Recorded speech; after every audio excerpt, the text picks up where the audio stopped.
Hi everyone and welcome back to my channel. So for today's video, we're going to be doing our November favorites and flops. This is going to be some of the products I've been loving all month long, some of the products that might have not worked out for me for one reason or another. So if that's something you're into, make sure to keep on watching. Please don't forget to subscribe because I do upload twice a week and that is the best way to stay up to date on all the fun stuff I'm posting. So without further ado, let's get right into the video.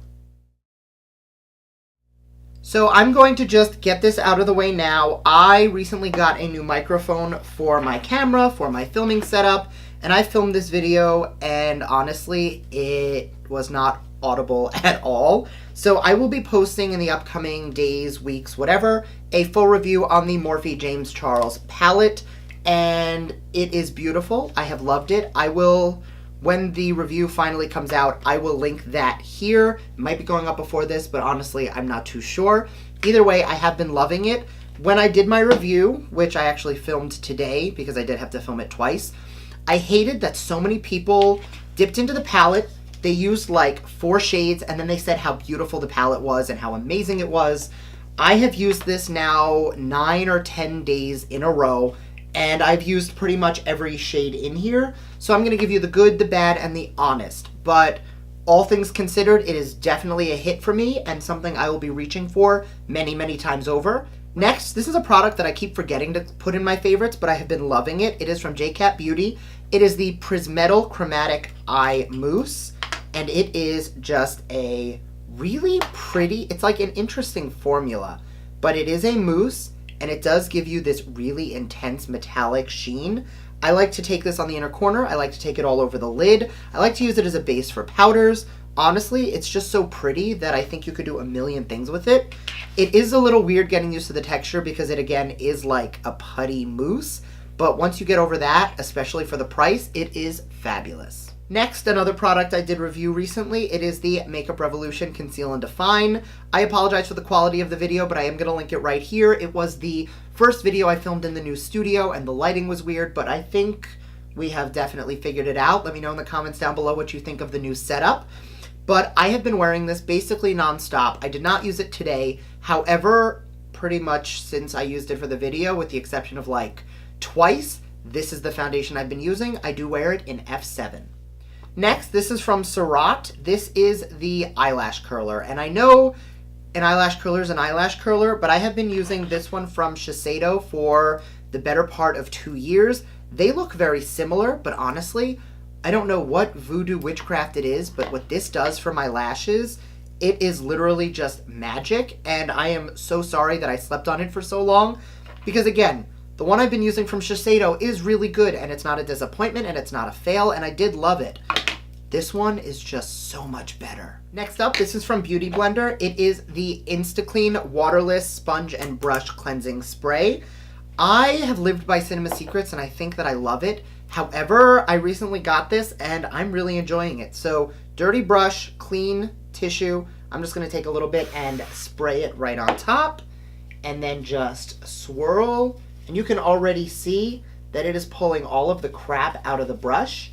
Occasionally, like this is my blending brush for eyeshadow, so this has seen some color, but I don't normally have to go in 2 or 3 times. With this one, you know, maybe twice on a really dirty brush, but this brush is clean, dry, ready to dip right into a new color. Honestly, like you'll see that it is stained a little bit, but that's just because of the colors that I have used this for. It's not wet, it's not oily, it's not waxy, like it is definitely ready to be used right again, clean and perfect. So I definitely do recommend deep cleaning your brushes. I still do love my Cinema Secrets and using that to do like major overhaul cleans. But for in-between looks, if I just want to like quickly clean a brush, this has been like something I have been totally reaching for. Okay, 2 more favorites. The next one is the Bye Bye Pores Primer from IT Cosmetics. It definitely has a little bit of like a lotion consistency. So I wasn't totally sold when I heard it was going to blur pores. But honestly, it blurs really well. It does have quite a bit of mattifying aspects to it as well. So while I do like to layer it with either my Tatcha Silk Canvas or my Tarte, that one, the Clean Slate Smoothing Primer, which honestly I think I need to get a new one of. I do like to take those for more pore refinement, and I know that this one does blur a little bit, but it is the mattifying properties that really make this a go-to for me.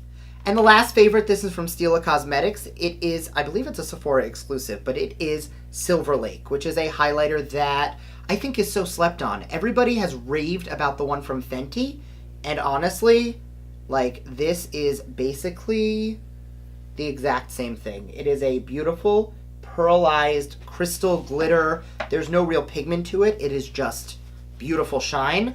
I'm going to use it a little bit right now just to show you how magical it is.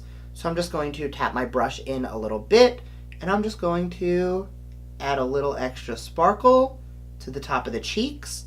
And it's just like so slept on because everybody got so excited about the Fenty, but this one came out first, wears just as long, looks just as long, and honestly is like so pretty. Okay, on to my two disappointments. The first one is the Better Than Sex mascara from Too Faced. I tried this a very long time ago and I recently revisited, and I was just getting a lot of flaking and crumbling on the eyes.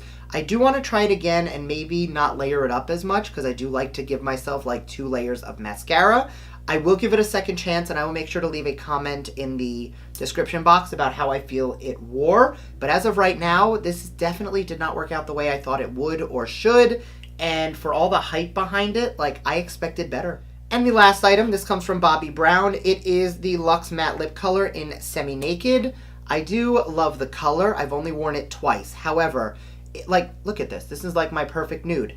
For a cream lipstick, it is so matte. And I know it's supposed to be matte, but it gets cracky and powdery matte. Like, layering it with a gloss, it's not bad, but on its own, like, I'm wearing Mannequin from Jeffree Star today, and it's definitely like drying out a bit, but I don't feel my lips need a lot of hydration. With this, I feel like my lips feel dry and look dry, and that's just not a pretty look for anyone. So that is it. Those are my favorites and flops for the month of November. Make sure to leave me a comment down below with some of the products you've been loving or maybe not loving, because I do say this in every video, but that's how I pick what I'm going to try out for the month. I like to go through the comments on my favorites videos and see what you guys are recommending. So make sure to leave me a comment with your recommendations. Thanks again for watching, and I will see you guys next time. Bye!